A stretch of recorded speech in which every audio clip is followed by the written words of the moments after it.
Lectura Hablada presenta La verdad sobre el caso del señor Valdemar de Edgar Allan Poe.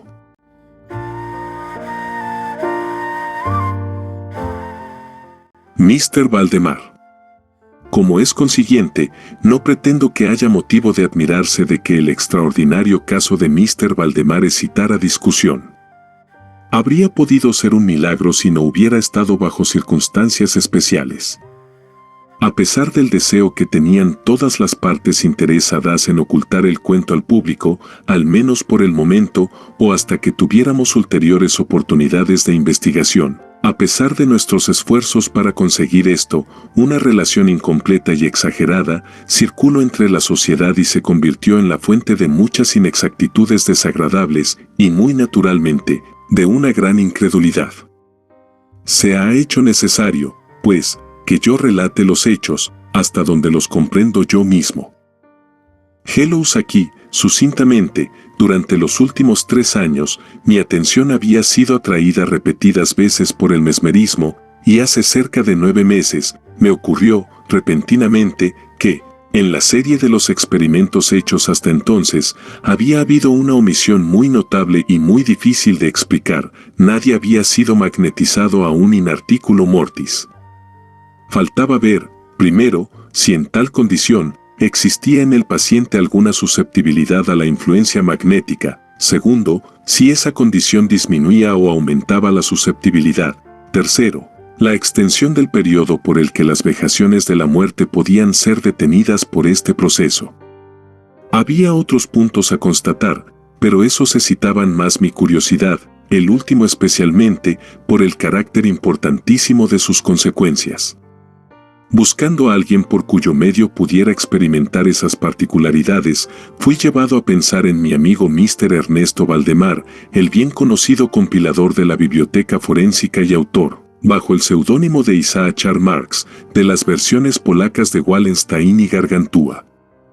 Mr. Valdemar, que había residido principalmente en Harlem, New York, desde el año 1839 es, o era, muy digno de atención por la extrema flacura de su persona, pareciéndose mucho sus miembros inferiores a los de John Randolph, y también por lo blanco de sus patillas, en violento contraste con lo negro de su cabello, circunstancia que hacía creer a todo el mundo que usaba peluca. Su temperamento era excesivamente nervioso y le convertía en un buen sujeto para los experimentos meméricos. En 2 o 3 ocasiones le había hecho yo dormir con poca dificultad, pero fui contrariado por otros resultados que su constitución peculiar me había permitido anticipar, naturalmente. Su voluntad no se hallaba nunca por completo bajo lo mía, y respecto a la clarividencia, no pude obtener de él pruebas dignas de fe. Siempre atribuí mi poco éxito en ese punto al desordenado estado de su salud. Pocos meses antes de conocerle yo, los médicos le habían declarado tísico. Era su costumbre, es cierto, hablar de su próxima disolución como de una cosa que no se debía esquivar ni sentir. Cuando me ocurrieron las ideas de que acabo de hablar, era por consiguiente muy natural que hubiera pensado en Mr. Valdemar. Conocía la filosofía sólida del hombre, lo suficiente para no recelar escrúpulos de él, y no tenía ningún dedo en América que se opusiera a mi pretensión. Le hablé con franqueza de mi proyecto, y, con gran sorpresa vi que su interés parecía vivamente excitado. Digo con gran sorpresa, porque, aunque había sometido siempre su persona a mis experimentos, sin ninguna vacilación, no me había dado nunca un testimonio de simpatía por esa clase de investigaciones. Su enfermedad era de ese carácter que puede admitir un exacto cálculo respecto a la época de su terminación por la muerte, y fue, por último, arreglado entre nosotros que me enviaría a buscar, 24 horas antes del periodo anunciado por los médicos, como el de su fallecimiento. Hace ahora más de 7 meses que recibí de Mr. Valdemar mismo la siguiente esquela: mi querido P asterisco asterisco asterisco, podéis venir ya. De asterisco asterisco asterisco y F asterisco asterisco asterisco están contestes en que no duraré más que hasta los 12 de la noche de mañana, y creo que han calculado perfectamente. Valdemar. Recibí esta esquela media hora después de haber sido escrita y 15 minutos más tarde estaba en la habitación del moribundo. No le había visto hacía 10 días y quedé consternado por la horrorosa alteración que tan breve intervalo había producido en él. Su rostro tenía un color aplomado, los ojos absolutamente sin brillo, y el enflaquecimiento era tan extremo que el cutis se había rajado en los pómulos. Su expectoración era excesiva. El pulso, perceptible apenas. Conservaba, sin embargo, de una manera notable, su aptitud mental y un cierto grado de fuerza física. Hablaba distintamente, tomó algunas medicinas paliativas sin que le ayudaran y, cuando entré al cuarto, estaba ocupado en escribir con lápiz en el memorándum de una cartera. Estaba sostenido por almohadas en el lecho. Los doctores de **** y F*** le cuidaban. Después de estrechar la mano de Valdemar, tomé aparte a esos caballeros y obtuve de ellos una relación minuciosa del estado del paciente. El pulmón izquierdo había permanecido durante 8 meses en un estado semióseo o cartilaginoso, de manera que se hallaba inútil para proporcionar vitalidad. El derecho, en su porción superior, estaba también parcialmente, sino del todo, osificado, mientras que la región inferior era una masa de tubérculos purulentos, con comunicación entre sí. Varias y extensas perforaciones existían, y en un punto se habían localizado permanentemente en las costillas. La presencia de estos fenómenos en el lóbulo derecho era de fecha reciente, en comparación. La osificación había procedido con una rapidez inhabitual. Ningún síntoma había sido descubierto hasta un mes antes y las perforaciones habían sido observadas hacía 3 días recién. Independientemente de la tisis, se sospechaba que el enfermo tuviera un aneurisma en la aorta, pero acerca de este punto los síntomas oseosos hacían imposible un diagnóstico exacto. Era la opinión de los 2 médicos que Mr. Valdemar moriría a las 12 de la noche del día siguiente, poco más o menos. Eran entonces las 7 de la tarde. Día sábado. Al separarse del lado del paciente para conversar conmigo, los dras de **** y F***** le habían dado el último adiós. Su intención era no volver más, pero a mi pedido, convinieron en examinarlo de nuevo a las 10 de la noche del domingo. Cuando se hubieron marchado, hablé libremente con Mr. Valdemar respecto a su próxima disolución, así como sobre el experimento propuesto, aunque con más especialidad. Profesaba aún un gran deseo, hasta un ansioso deseo, de llevarlo a cabo, y me exhortó a que lo comenzara de una vez. 2 enfermeros, una mujer y un hombre, había en la casa para cuidarlo, pero no me sentí con la confianza necesaria para empeñarme en una tarea de ese carácter, sin que más testigos que ellos pudieran declarar en caso de un accidente repentino.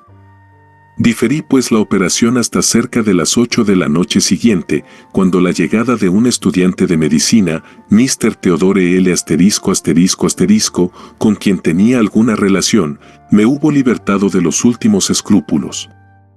Había pensado, primeramente, esperar a los médicos, pero fui inducido a proceder por las repetidas instancias de Mr. Valdemar y por mi convicción de que no había un momento que perder, pues se moría rápidamente. Mr. L **** fue tan amable que accedió a mi deseo de que tomara razón de lo que ocurriera, y es en su memorándum donde se encuentra lo que tengo que decir todavía. Casi todo se halla en él, condensado o copiado verbatim. Faltaban 5 o 10 minutos para las 8, cuando tomando las manos del paciente, le supliqué que declarara, tan claramente como le fuera posible al señor L ****, si él, Mr. Valdemar, estaba conforme y quería que hiciera yo el experimento del mesmerismo en su persona. Replicó débilmente, pero de una manera inteligible, sí, quiero ser magnetizado. Añadiendo en el acto, temo mucho que no hayáis diferido el acto, demasiado. Mientras hablaba así, comencé los pases que había encontrado antes más eficaces para adormecerlo. Fue evidentemente influenciado por el primer rozamiento lateral de mi mano sobre su frente, pero aunque puse en juego todos los elementos conocidos, ningún otro efecto perceptible fue producido hasta algunos minutos después de las 10 de la noche, hora en que llegaron los DRAS. De ***** y F*****, de acuerdo con lo convenido. Les expliqué, en pocas palabras, cuál era mi intento, y como no opusieron objeción alguna, manifestando que el enfermo estaba ya en la última agonía, procedí sin vacilación, cambiando, sin embargo, los pases laterales por perpendiculares y dirigiendo toda mi atención sobre el ojo derecho del paciente. En esos momentos su pulso era imperceptible y su respiración estertórea, y con intervalos de medio minuto. Permaneció así cerca de un cuarto de hora. Al finalizar ese periodo, un suspiro natural, aunque muy profundo, se escapó de su pecho y la respiración estertórea cesó, es decir, el estertor no fue ya apreciable, los intervalos no disminuyeron. Las extremidades del moribundo estaban frías como el hielo. 5 minutos antes de las 11 percibí síntomas inequívocos de la influencia magnética. Los ojos que giraban antes como globos de vidrio adquirieron esa expresión de inquieto e interior examen que se ve únicamente en caso de sonambulismo y que no se puede equivocar con ninguna otra. Con varios pases laterales y rápidos, sumí los temblorosos párpados en un sueño incipiente y con otros cuantos más los hice cerrar del todo. No estando satisfecho, sin embargo, con esto, continué las manipulaciones vigorosamente, empleando toda mi voluntad, hasta que hube endurecido por completo los miembros del durmiente, después de haberlos colocado en una posición al parecer cómoda. Las piernas estaban estiradas en toda su longitud, los brazos casi lo mismo, y reposando en el lecho, a una distancia conveniente del cuerpo. La cabeza se hallaba ligeramente elevada. Cuando hube hecho esto, eran ya las 12 de la noche, y pedí a los caballeros presentes que estimaran el estado de Mr. Valdemar. Después de algunos experimentos, admitieron que se hallaba en un estado, inhabitualmente perfecto, de catalepsia magnética. La curiosidad de los dos médicos estaba excitada al más alto grado. El doctor de ***** resolvió por fin permanecer con nosotros toda la noche, mientras el doctor F**** se retiró, prometiendo volver a la madrugada. Mr. L**** y los enfermeros se quedaron.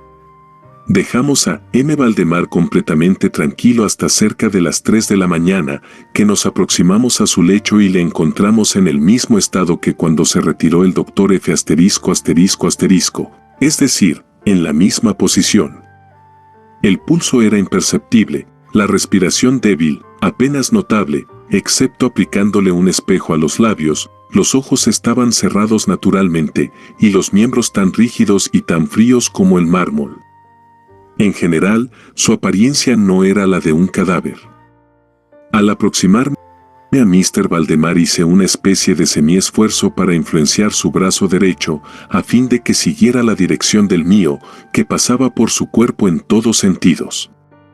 Experimentos de esa naturaleza no habían tenido nunca buen resultado con el paciente, y a la verdad, tenía muy poca esperanza de conseguirlo entonces, pero con gran asombro, su brazo siguió fácil, aunque débilmente, las direcciones que le señalaba con el mío. Determiné aventurar algunas preguntas. Mr. Valdemar, dije, ¿estáis dormido? No replicó nada, pero percibí un temblor sobre sus labios, e inducido por él, repetí mis palabras 2 veces más. A esta tercera repetición, todo su cuerpo se agitó con un estremecimiento debilísimo, los párpados se abrieron por sí mismos de tal manera que mostraron hasta la niña del ojo, los labios se movieron con lentitud, y a través de ellos, en un murmullo apenas perceptible, se escaparon las palabras: sí, dormido ahora, no me despertéis, dejadme morir así. Le toqué los labios y los encontré más rígidos que nunca. El brazo derecho, como antes, obedecía la dirección de mi mano. Pregunté al sonámbulo: ¿sentís aún dolor en el corazón, Mr. Valdemar? La respuesta fue inmediata pero todavía menos imperceptible que antes. Ningún dolor. Estoy agonizando. Creí que no fuera prudente seguir incomodándole, y nada más fue dicho ni hecho hasta la llegada del doctor F ***, que fue poco antes de salir el sol. Expresó una sorpresa sin límites al encontrar al enfermo todavía vivo. Después de tomarle el pulso y aplicarles un espejo a los labios, me pidió que hablara de nuevo al sonámbulo. Lo hice, diciéndole: «Mr. Valdemar, ¿dormís todavía?». Lo mismo que antes, pasaron algunos minutos sin que replicara, y mientras, parecía que juntaba todas sus fuerzas para hablar. A mi cuarta repetición de la pregunta, respondió muy débilmente, con una voz casi imperceptible: «Sí, todavía duermo, agonizando». Fue entonces la opinión o más bien el deseo de los médicos que Mr. Valdemar permaneciera en aquel estado aparentemente tranquilo hasta que llegara la muerte, y ésta, según todos creían, debía tener lugar de allí a pocos minutos. Terminé, sin embargo, por hablarle todavía una vez, repitiendo simplemente mi anterior pregunta. Mientras hablaba, hubo un cambio marcado en el aspecto del sonámbulo. Los ojos giraron bajo el párpado casi cerrado, desapareciendo las pupilas hacia arriba. El cutis afectaba en general un color cadavérico, que se parecía más el papel blanco que el pergamino, y las manchas circulares, síntomas de la fiebre ética, que hasta entonces se habían circunscrito al centro de cada mejilla, se apagaron de repente. Uso esta palabra porque la violencia de su desaparición me recordó la luz de una vela, extinguida por un soplo. El labio superior, al mismo tiempo, se torció fuera de los dientes, a los que cubría antes por completo. La mandíbula inferior cayó con un perceptible golpe, dejando la boca anchamente extendida, descubriendo la lengua blanca e hinchada. Creo que todos estábamos acostumbrados a los horrores de los lechos de muerte, pero fue tan repugnante el aspecto de Mr. Valdemar en aquel momento, que hubo un movimiento de retirada general. Comprendo que he alcanzado al punto de esta narración en que cada lector se verá solicitado por una positiva incredulidad. Mi tarea, sin embargo, consiste en proseguirla. No quedó en Mr. Valdemar el más débil signo de vitalidad, y creyéndole muerto, estábamos encargados su cuerpo a los enfermeros, cuando se observó en su lengua un fuerte movimiento vibratorio. Fue visible durante un minuto casi. Al expirar este periodo, brotó de las mandíbulas dilatadas e inmóviles una voz que sería locura en mí pretender describirla. Existen, a la verdad, 2 o 3 epítetos que podrían considerarse como aplicables a ella. En parte, puedo decir, por ejemplo, que el sonido era bronco, y cortado, y hueco, pero su horroroso conjunto es indescriptible, por la simple razón de que jamás ha resonado un sonido semejante en los oídos de la humanidad. Había 2 particularidades, sin embargo, que pensé y pienso todavía, pueden ser enunciadas con exactitud, tanto para comprender lo característico de su entonación, como bien adaptadas para hacerse una idea de su peculiaridad extraterrestre. En primer lugar, la voz parecía llegar a nuestros oídos, al mío, por lo menos, desde una vasta distancia, desde alguna profunda caverna. Después, me pareció, temo, a la verdad, que me sea imposible ser comprendido, que algo gelatinoso o glutinoso afectaba mi sentido del tacto. He hablado de sonido y de voz. Quiero decir que el sonido era de distinta, hasta de sorprendente, de pasmosa silabificación. Mr. Valdemar habló, evidentemente en respuesta a la pregunta que le había hecho pocos minutos antes. Le había preguntado, se recordará, si dormía. Y él había dicho, sí, no, he estado durmiendo, y ahora estoy muerto. Ninguna de las personas presentes afectó negar, ni pretendió reprimir el inexplicable, el tembloroso horror que esas palabras, así pronunciadas, transmitieron a todos. Mr. L ***, el estudiante, se desmayó. Los enfermeros abandonaron la habitación inmediatamente, y no se pudo conseguir que volvieran. mis propias impresiones, no pretendo hacerlas inteligibles al lector. Cerca de 1 hora nos ocupamos nosotros mismos, silenciosamente, sin pronunciar una palabra, en hacer volver en sí a Mr. L *****. Cuando lo conseguimos, tratamos de hacer una nueva investigación del estado de Mr. Valdemar. Era el mismo que he descrito la última vez, con la excepción de que el espejo no se empañaba ya al ser aplicado a sus labios. Una tentativa de sacarle sangre de un brazo no tuvo éxito. Debo mencionar, además, que este miembro no estaba ya sujeto a mi voluntad. Ensayé inútilmente hacerle seguir la dirección de mi mano. La única indicación real, a la verdad, de la influencia magnética fue encontrada en el movimiento vibratorio de la lengua cuando dirigía a Mr. Valdemar alguna pregunta. Parecía hacer un esfuerzo por responder, pero ya no tenía suficiente volición.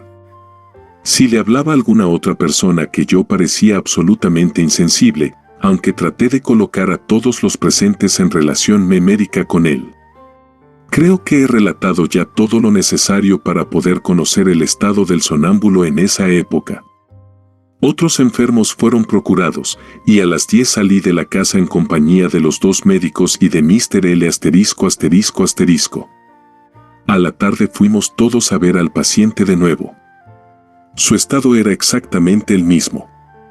Tuvimos alguna discusión respecto a la conveniencia y posibilidad de despertarle, pero encontramos poca dificultad en convenir que no podía servir a ningún buen propósito.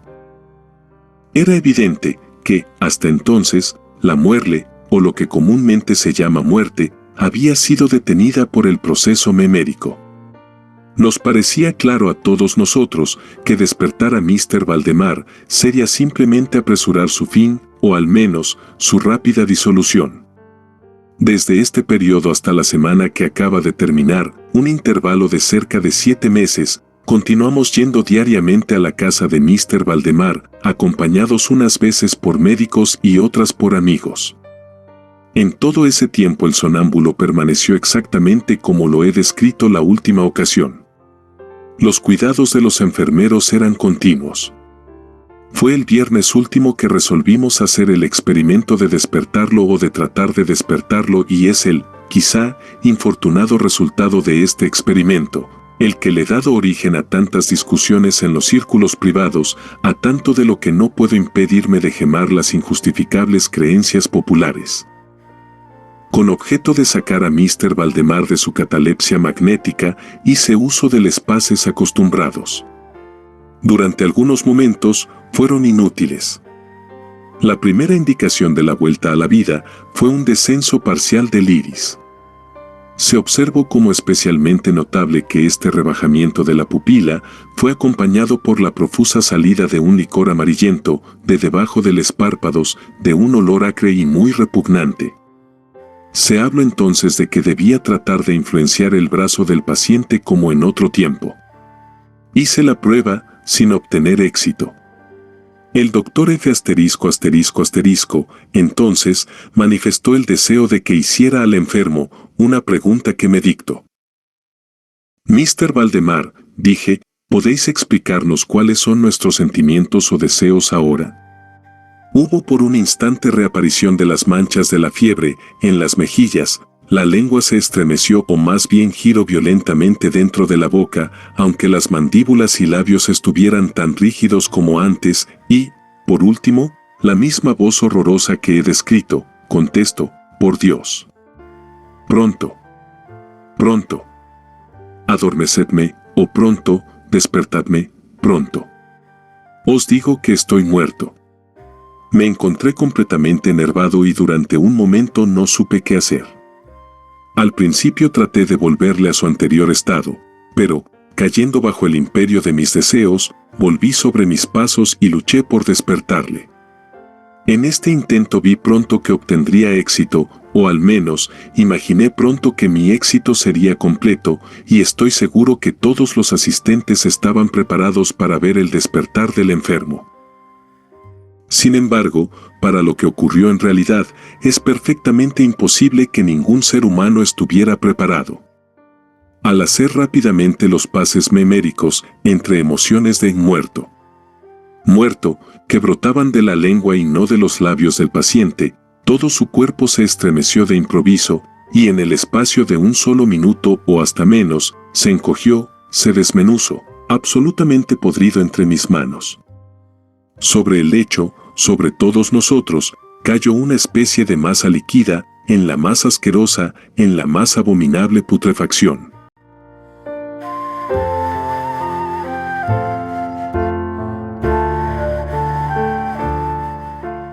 Gracias por escuchar este audiolibro. Si te gustó, puedes seguirnos en nuestro canal y estar pendiente del próximo audiolibro.